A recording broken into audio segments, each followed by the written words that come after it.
reconheceu que foi Deus que deu o reino a ele. Então, este primeiro animal claramente é o Império Babilônico.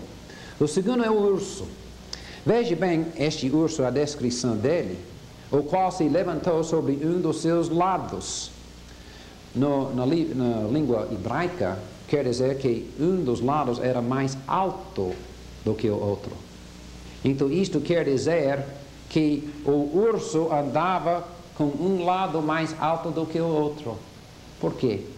Porque lembra-se que o Império Medo-Persa tinha duas nações e uma nação predominava sobre a outra, a Pérsia.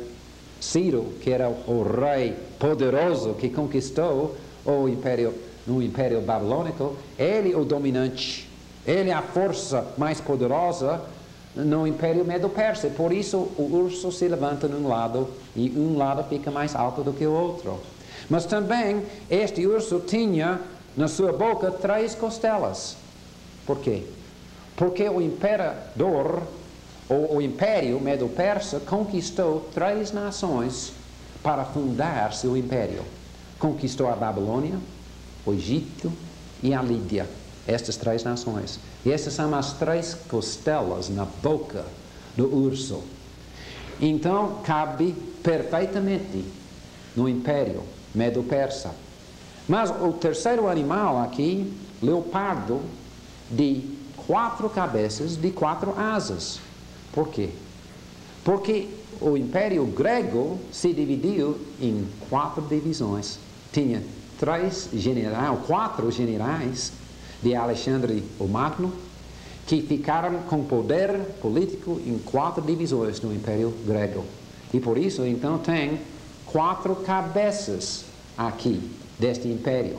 E as 4 asas significam a rapidez com que a Grécia conquistou o mundo daquela época.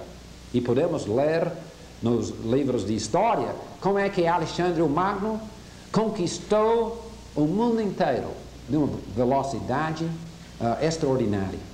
Realmente é espantoso ver como rápido que ele completamente venceu os reis e estabeleceu o seu reino.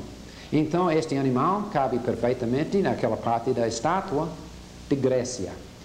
Mas esta besta, este animal diferente, este animal forte e feroz, descreve perfeitamente o Império Romano.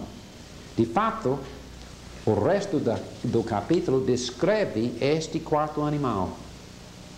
E nós queremos agora ver de mais perto o que a Bíblia diz em Daniel sobre esta besta.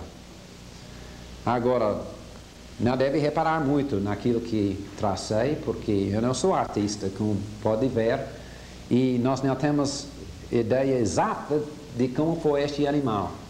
Mas vamos lendo aqui sobre este animal, e você pode novamente escutar então a descrição bíblica desta besta, e vamos explicar então depois os 10 e até os 11 chifres na cabeça dele.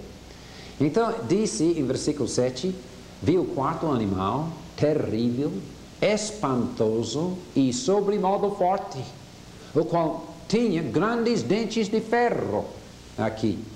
Ele devorava e fazia em pedaços, e pisava aos pés o que sobejava. Era diferente dos outros animais que apareceram antes dele, e tinham 10 chifres. Agora pode ver aqui a 11. Vou explicar por quê.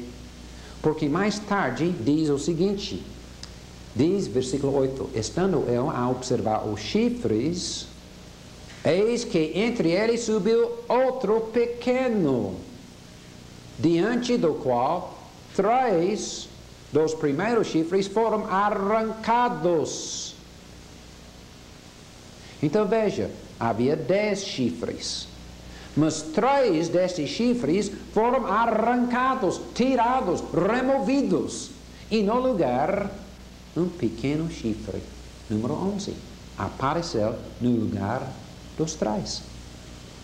Então, diz, e eis que neste chifre Então havia olhos. Eu devia pôr um olho aqui neste chifre, para que pudesse ver ele como olho de homem, como os de homem, e uma boca que falava com insolência. Então aqui vamos ver o significado desses 10 chifres. Graças a Deus, novamente, a Bíblia diz que um anjo veio interpretar esta besta para Daniel. Porque até Daniel ficou confuso. E se você sente um pouquinho confuso, então não é para alarmar-se. Porque até Daniel foi assim. Em versículo 15 diz: quanto a mim, Daniel, o meu espírito foi alarmado dentro em mim. E as visões da minha cabeça me perturbaram. Então, se ficar pouco perturbado olhando a esta cara tão feia, então Daniel também sentiu a mesma coisa. Mas graças a Deus, este anjo veio e também deu a interpretação dos chifres. Escute bem o que ele falou. Versículo 20. E também dos 10 chifres que tinha na cabeça, e do outro que subiu de diante do qual caíram 3, daquele chifre que tinha olhos e uma boca, que falava com insolência, e parecia mais robusto do que os seus companheiros. Eu olhava e eis que este chifre fazia guerra contra os santos e prevalecia contra eles. Quer dizer, este chifre lutou contra o povo de Deus e prevaleceu contra o povo de Deus. Agora, continuando aqui o que ele fala, ele diz, então, versículo 24, os 10 chifres correspondem a 10 reis que se levantarão daquele mesmo reino. Que reino? O reino romano. O império romano. Então são 10 reis que se levantarão no império romano, e depois deles se levantará outro, este número 11, 11º rei, o qual será diferente dos primeiros reis, e abaterá a 3 reis. 3 reis aqui vão ser tirados. Proferirá palavras contra o Altíssimo, magoará os santos do Altíssimo e cuidará em mudar os tempos e a lei. E os santos lhe serão entregues nas mãos por um tempo, 2 tempos e metade de um tempo. Por 3 tempos e meio, este chifre, este rei vai prevalecer. Então, vejamos o que significa isto. Olha aqui embaixo. Sabe que os primeiros 10 imperadores romanos eram Augusto, Tibério, Calígula, Cláudio, Nero, Galba, Otto, Vitélio, Vespasiano e Tito. Os primeiros 10 imperadores romanos.